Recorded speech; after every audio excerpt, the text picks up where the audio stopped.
Depending on how long all of this ran, this might be split into a second episode, or it might just be an extra long episode since this is basically the end.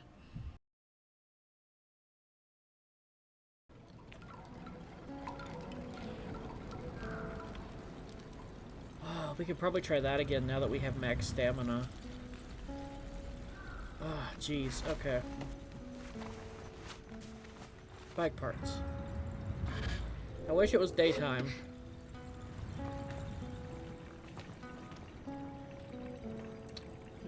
Looks like it might be turning day.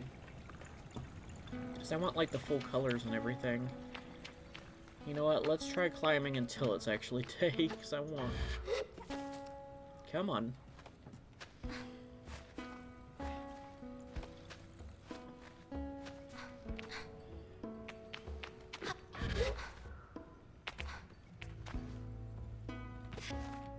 Oh.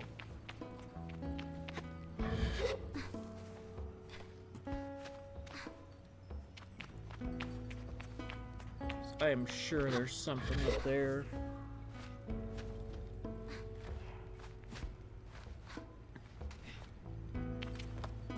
I'll be shocked if there's not. That's definitely too tall.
Why? Is it because it's a slope?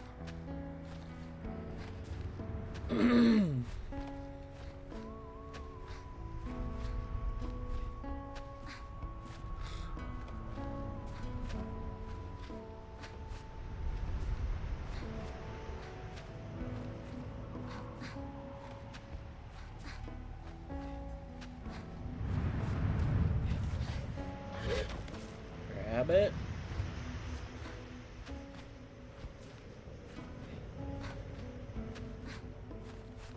Really, Sable?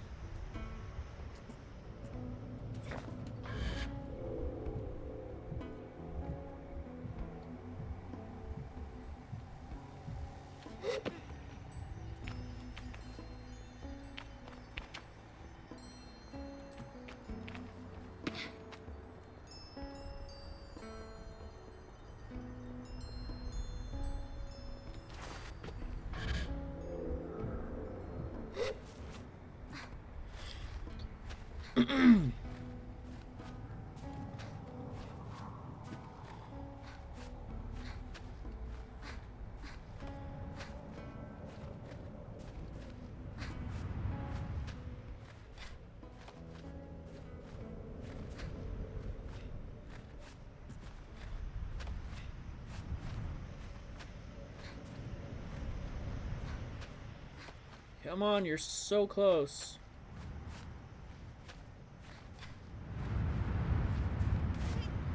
Come on!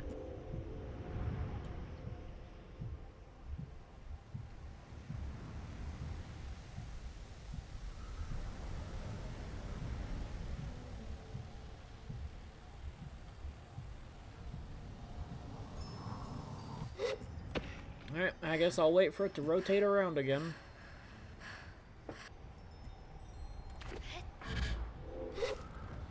Yeah, that was a much better grab.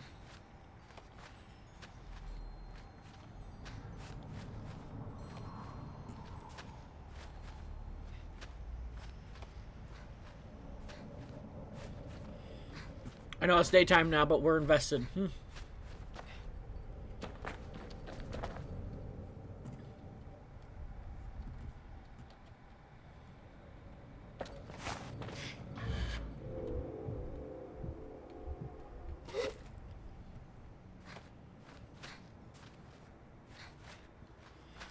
We're gonna get to the top of these. This is one of the things that I really want to do. Nope.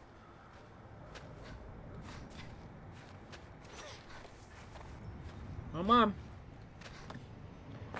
Okay. Where the hell do we go from here? Maybe that one?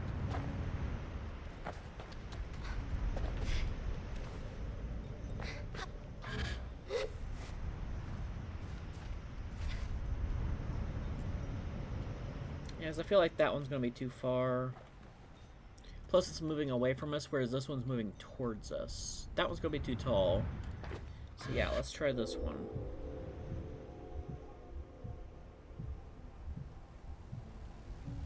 Please.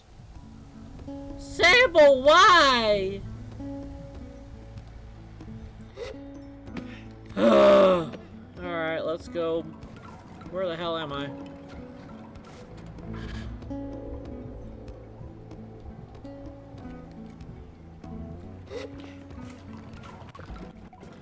Alright, bike parts. Let's see.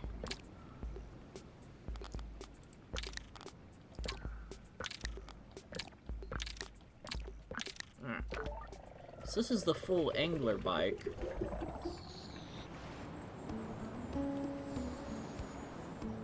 It is quite slow.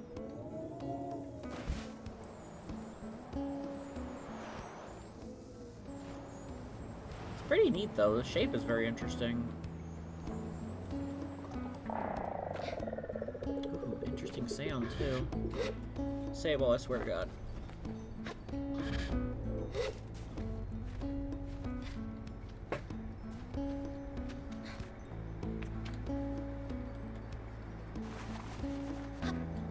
Is there a better one? You know what, maybe Burnt Oak Station would be better. Actually no, Marrowbone. Because that one's near a nice flat open area that we can get to and from the bike and the machinist easily.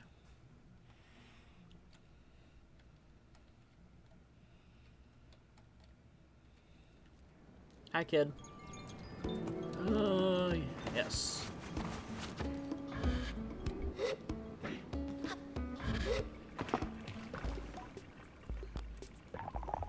Alright, what else we got?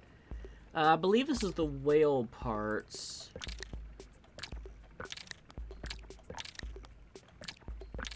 Which we've looked at a couple of the pieces. Like the skiff parts.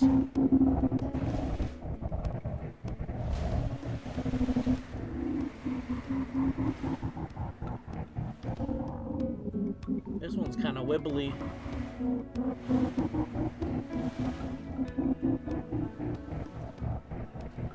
Not a very tight turn radius at all. Yeet! Perfect landing, Simoon! Alright, what else we got? Delivery bike front.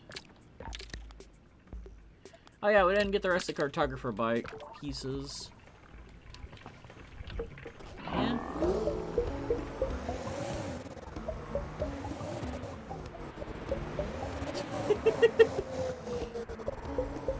just imagining the back piled high with pizza boxes.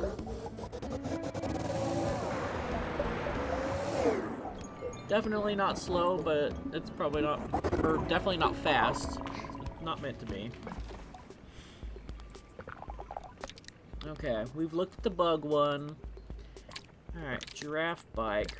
We're just gonna do it in default colors.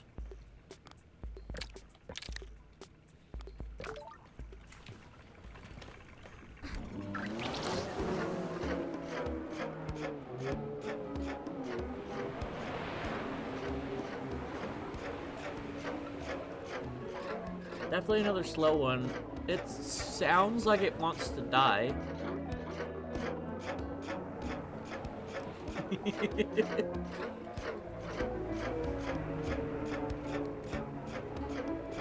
Whee!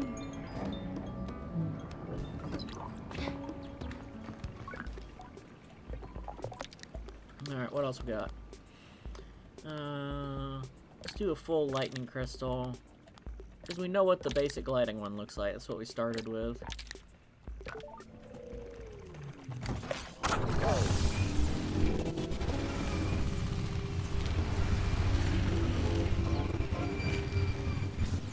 Alright, better turn radius, definitely faster.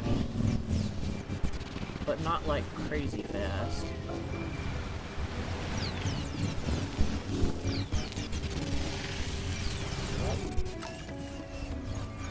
Simoon, what are we doing? Okay.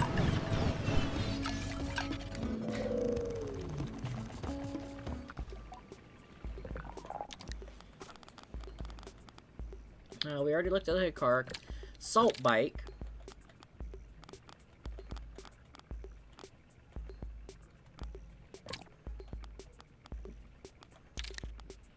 We're just gonna do this all in default colors. Okay. This one I'm assuming is gonna be super slow. Oh yeah. To be fair, it's actually faster than I was expecting. It do sound... Oh my god, the turn radius is atrocious. It do sound like a big old tractor.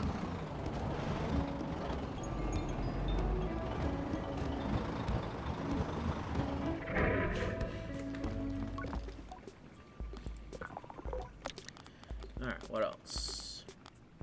Ah, the spooky one.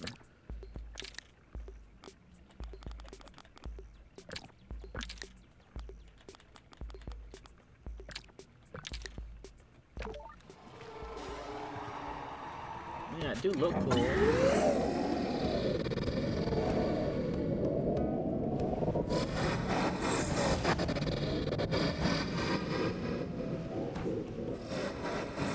Nice tight turns. Okay speed. Interesting sounds. It looks like it's parasitized or something.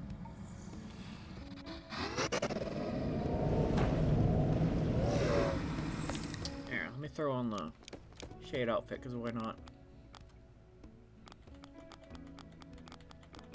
Come on.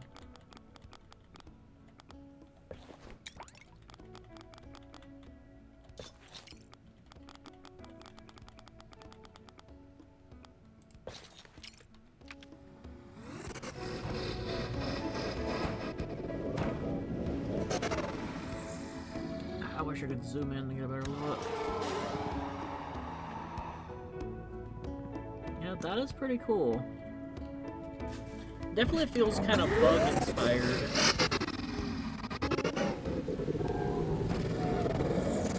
But I guess a lot of the stuff here is.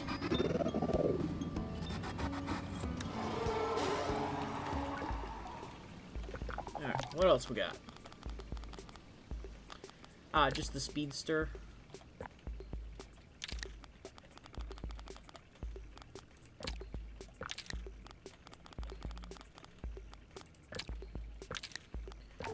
Which, yeah, should be stupid fast. We'd already been playing with some of the pieces before, so yeah, we knew this was fast. Not the best turn radius, but you know what? That's fine.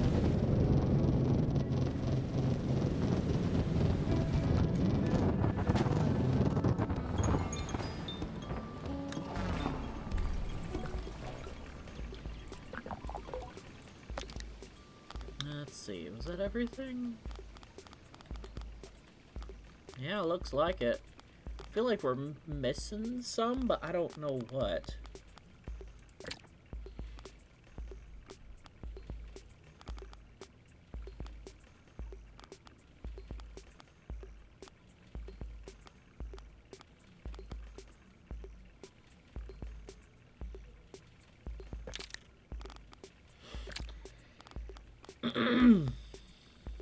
Or I'd forgotten which one I grabbed. I think it was this one.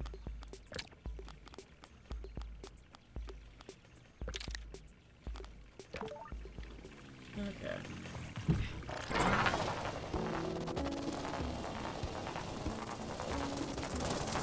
Honestly, the bug one's just fun. I feel like the front is way too big. But, eh. Okay. What all outfits do I have? Ow!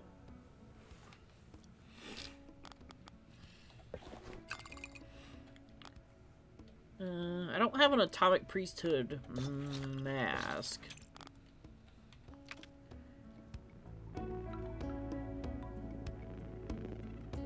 The whale ship mask is really funky. I don't think I have... Yeah, I don't have a full, Oh yeah, this is the one that drove me nuts because it had, like, the water sloshing sounds. Okay. We have a biker top and biker trousers.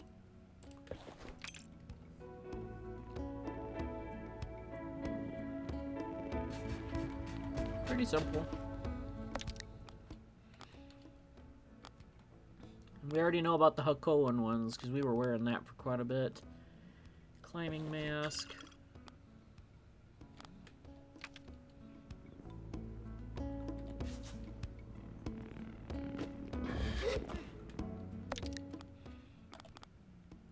Machinist mask, and I believe I found... Yeah, I found the machinist top. Ah, I found the full outfit. Nice.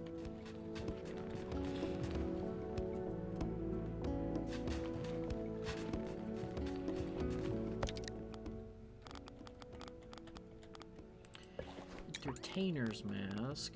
We've looked at the butterfly top. Erie's top and bouldering trousers. These are supposed to be for, like, mountain climbing, so I guess this would go best with the, climbing mask.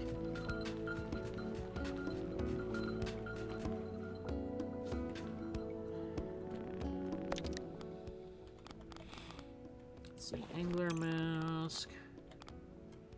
Glider top. Monumental stone top. Oh no, there was... What's the bouldering go with, then? I don't know. Okay, there's the trousers that actually go with that. And an angler mask.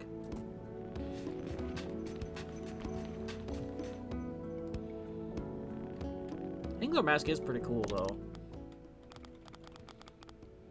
Let's see, guard mask. The stone.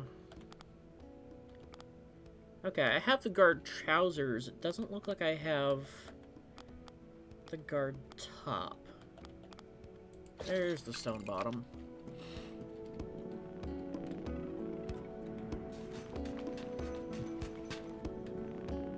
It is neat. It does seem very thick. Alright, what else we got? Looks like that's it for the tops. Shade trousers, wash trousers. Okay, mask then. We kind of looked at the beetle mask before.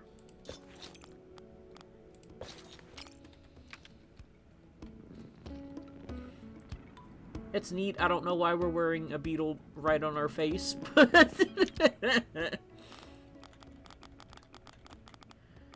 Oh yeah, the sandworm mask. This gives me creepier vibes of the, Oh, what the hell is it? The Wiggler hat from Monster Hunter. Oh, it makes the bloopy noises.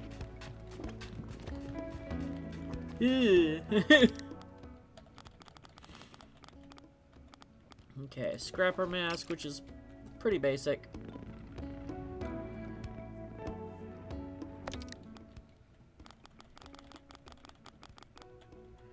Okay, that is it. So now all we have to do is decide what we want to do.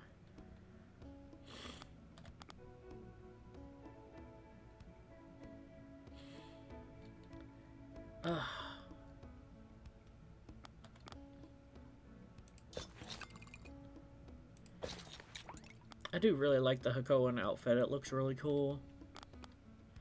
I kind of do want to go with Machinist. It just looks... As far as, like, jobs go, I feel like that's the one I would prefer.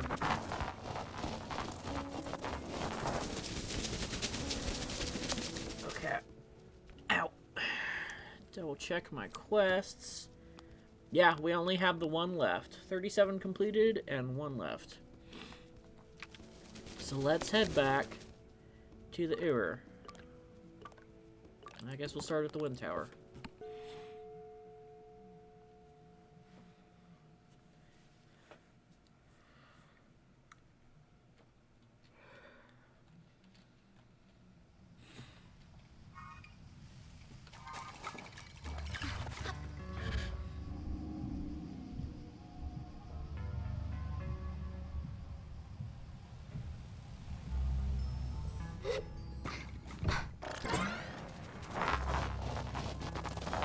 I think this is the wrong way. Yes, it is.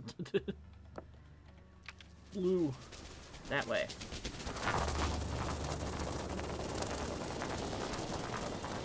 Yeah, I like the wings of this bike. The head feels too big and the butt's too small.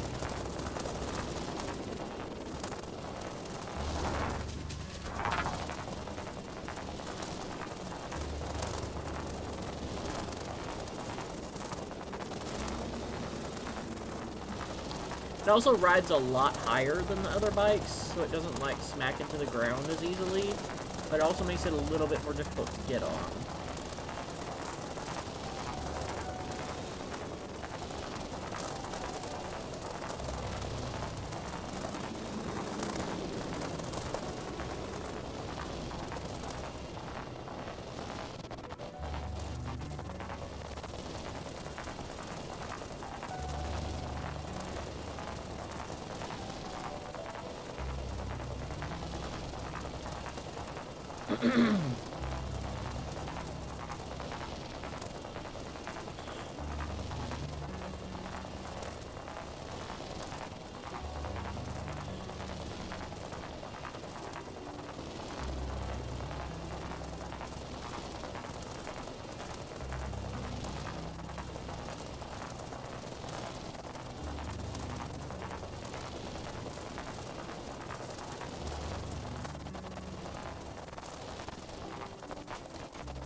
As the Ibexxi camp draws closer, the imagined threshold between home and gliding is palpable. It reminds me of coming in from a sandstorm, so fierce that the grains have whipped through the air and through your clothes.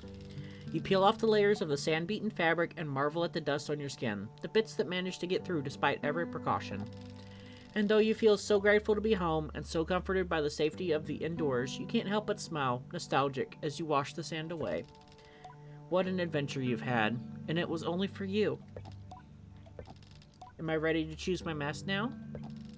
There's no going back if I do. Yes, I think I'm ready. But, am I really ready? Yes.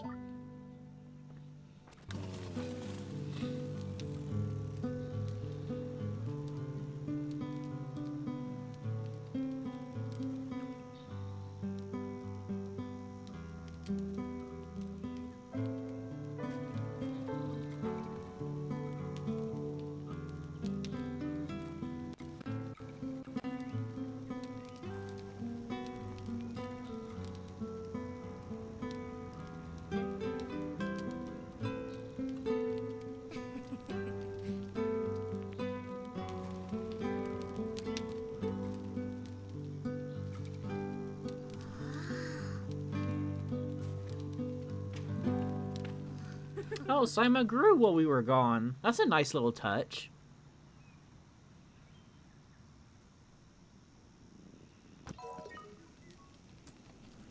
Because Sima was not this tall. So you came back. Sima crosses her arms. A challenge. I tell Sima I had to come back because when I left, some minuscule little beetle-hunting, part-stealing menace threw a fit about it and couldn't stop crying because she missed me so much. She nods. Yes, Jotty took it very hard. I can't help it. I laugh, and I think in doing so I'll let her win. I tell her I missed her. I missed you too, Sable. I'm happy you came back. Though I can practically see the pout beneath her mask, I'm impressed at how genuine she's able to sound. Even if you don't end up staying long.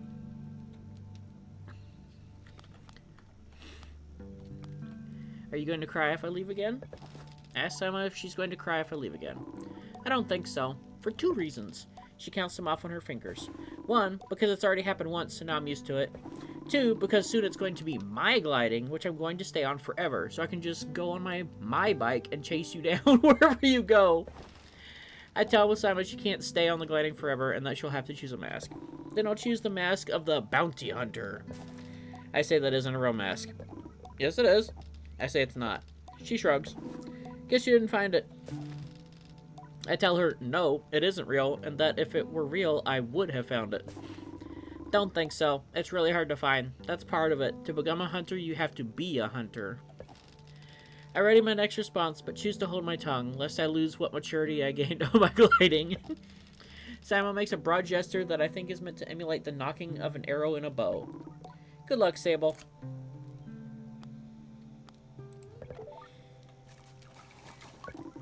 Hello, Sable. Is there something I want to discuss with Driss?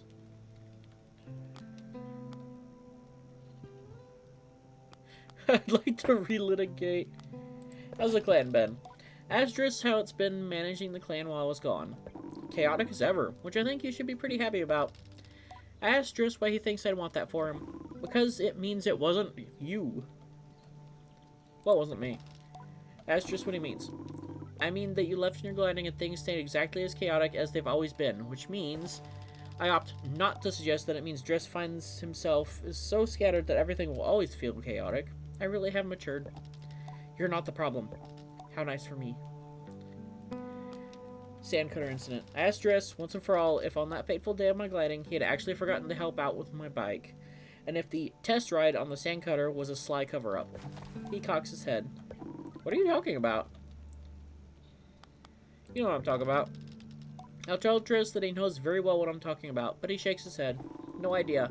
Remember the whole bike thing going very smoothly. Plus you took that sandcutter out and you didn't even get a little bit on fire. Great stuff. I accept Driss's response. I suppose even the gliding cannot be the answer to all things.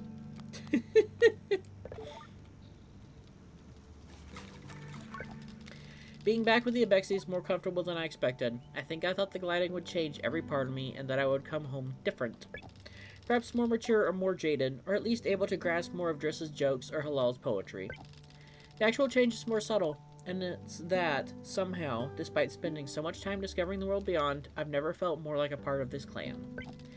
And it isn't about being Ibexxi, or which mask I ultimately choose. It's simply that I no longer feel so behind everyone, or like they know some grown-up secret I yearn to understand. I feel embraced, wholly, as the person I am. Sable. So, now we've heard your stories, or at least the ones you're happy to tell. That means it's nearly time now. Jadi's sigh is contented. I suspect that she was more concerned with my experience of the gliding than the grand choice at its end. Why? For that, I am grateful. Are you ready to choose? Am I? Speak to someone else. Okay, so Jadi's the one I need to speak to last. I tell Jadi I'm going to speak with some of the others before I go to the temple. She shoos me away.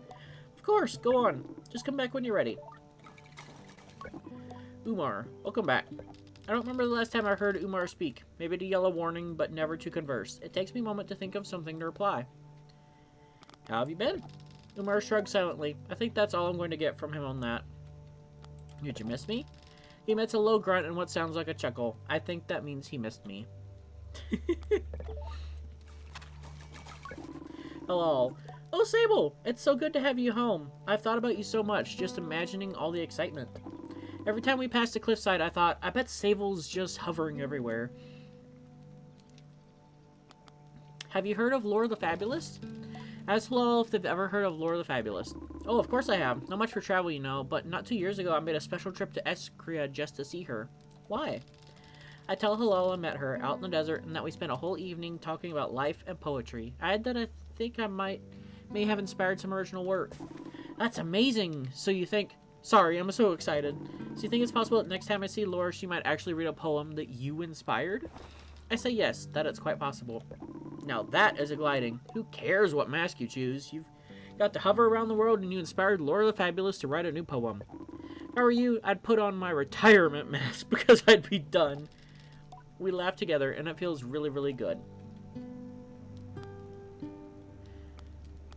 I guess that makes sense since he thought about, like, eating himself off of cliffs and stuff.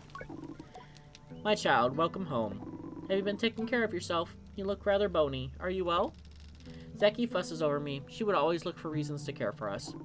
That's no good at all. Not at all. We'll have to fix you up with some of Jadi's lamb stew. I am involuntarily salivating at the thought. It's good to be back. Where have you been? After you left, we headed to some older Ibexxi campsites, places we used before you were born. Going back, it was beautiful. The land flourishes when you leave it for so long, each place transformed with life and abundant with things to forage since we were last there. Once we leave Ur, we will not be coming back for a long time. It needs time to recover from nourishing us. Okay. Ilaria. Hey, Sable. It's strange how children change so much over such a short period. Ilaria has grown, but she'll always be a child to me. You've grown! Ilaria subconsciously stands a little taller and prouder as I say the words. I can't help but smile, remembering all the times adults would say, "Oh, how you've grown," to me as a child. Well, you've not grown at all. I haven't just grown, I can climb way higher now. Zeki hates it, it's great. Not all growth is external. It feels like a hollow defensive statement, but it's also true. Ilaria doesn't look convinced. Simon will leave for her gliding soon, but at least you'll be back now. I don't have the heart to tell her that I might not stay with the Ibexxi. There's still time to decide, so I hold back. I did a lot of climbing out there. Oh! How did you go? Did you touch a cloud? If I had a gliding stone, I would definitely touch a cloud. I revealed that I got the climbing mask. Ilaria seems to vibrate with excitement and jealousy. I can't believe it! You have to choose it. You will choose it, right? I mean, why wouldn't you? That wouldn't just be silly. I don't think I'll get a word in here, so I just let Ilaria effusively speak at me for a while, enjoying her passion for something so particular. Being a climber is a pretty solitary existence for the most part, mostly foraging for things that grow in the higher climbs, fixing or salvaging from ships in high places.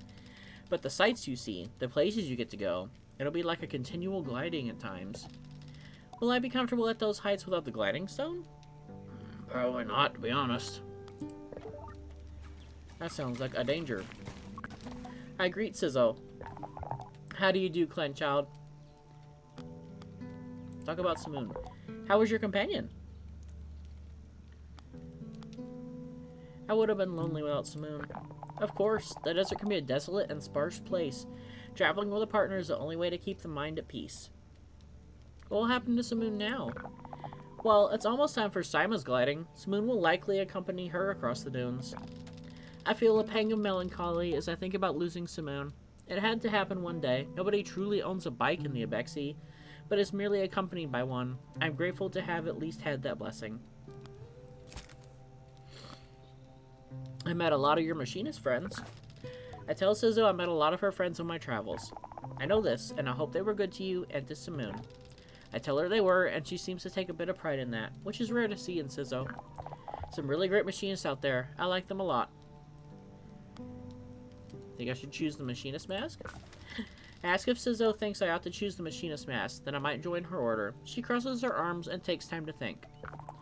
Some will tell you that the life of a machinist is lonely. It isn't, and not only because we are assigned to clans, who so often welcome us into their number. No, it's more, because we are never truly alone. As you are never truly alone in your gliding, you went with Simoon. I think of the moments where I sat looking at some map or hiding from some foul weather, or trying to get over a sudden bout of very powerful homesickness, and Simoon gave a little hum that I could feel up through my legs. You have a very special bike, Sable. I nod along with Sizzo. As you returned, I sat on the tower and heard Simoon's purr grow to a roar, and in it the traces of those whose work has helped give her shape. She speaks with many voices now, and that resonance. Sizzo seems to shiver. It's why we do what we do. So if that appeals, then I can only recommend it. I thank Sizzo for her counsel. Alright. We have talked to everyone now.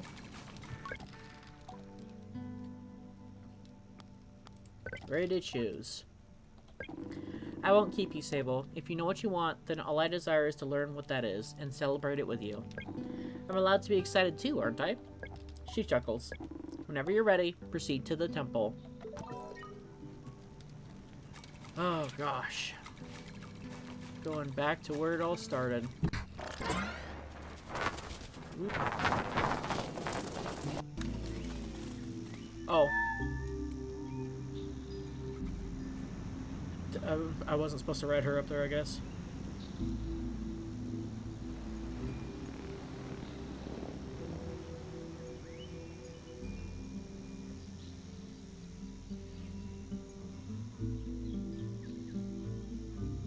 Are we saying goodbye to her?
I'm assuming we go back down here.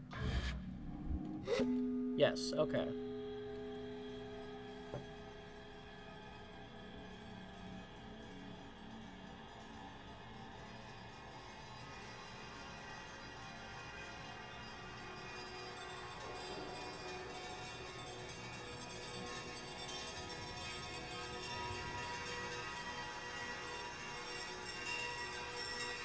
Oh, all the masks we found are displayed here. Oh, we can choose the chum mask?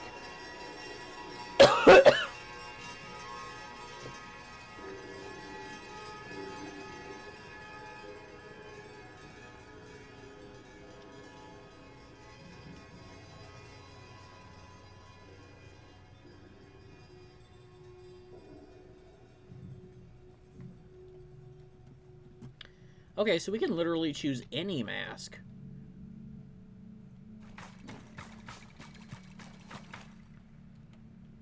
I know I didn't get the merchant mask, but honestly I didn't care about the merchant. If I was able to get the chum's full outfit, I would probably go with that. But interesting that we can choose the whale ship one. Could I be a machinist? Yes. I think of Sizzo and of all the machine whispers I've met along the way. They're so different, so unique and disparate, but bound by knowledge, clanhood, and some undefined connection to the world. I enjoyed the independence of the gliding, and equally I loved meeting new people across the desert, learning a little bit about them before going on my way. And certainly I loved Simoon, and every late night I spent huddled at her side. I loved the sound of her and the smoothness of her ride. I loved her sense of humor, which I suddenly realized I've never thought about before. And certainly I can't quite figure out why I've had this thought all of a sudden about a bike that has never made anything more than sounds. But I feel it. Or perhaps it's just the mask. Am I sure? Well, if we have a second, I'm curious what the chum one says. Don't want to choose the chum mask? An unusual mask, not one I've seen anyone else wear. I would certainly feel special wearing this as I bound across the dunes collecting ever more chums for the queen. Is it the sort of thing other people would understand, or would it be an outlier, a weirdo obsessive chasing down elusive, mysterious creatures for an ancient telepathic creature? I certainly doubt the Ibexxi would be pleased to accommodate me gallivanting around collecting useless things. But when I think back to the feeling of returning the small creatures to their lair, to their joyous little faces dancing away and their happy mother tending to them, I can't help feel that perhaps this would give me some kind of greater purpose. Is that what I want? No. Yeah, if I had the full outfit, I think I would go for that. We're gonna do machinist. Okay. Yes. I don the mask of the machinist. It smells of steel and petrichor, and I adore it.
That felt abrupt.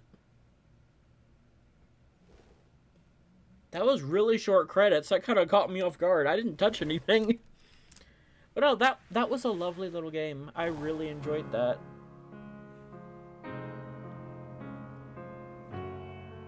That was a lot of fun. I might revisit this in my own time, just to finish up, like, some of the chum hunting and some of the climbing challenges, but I think that's good for playthrough series. That was lovely.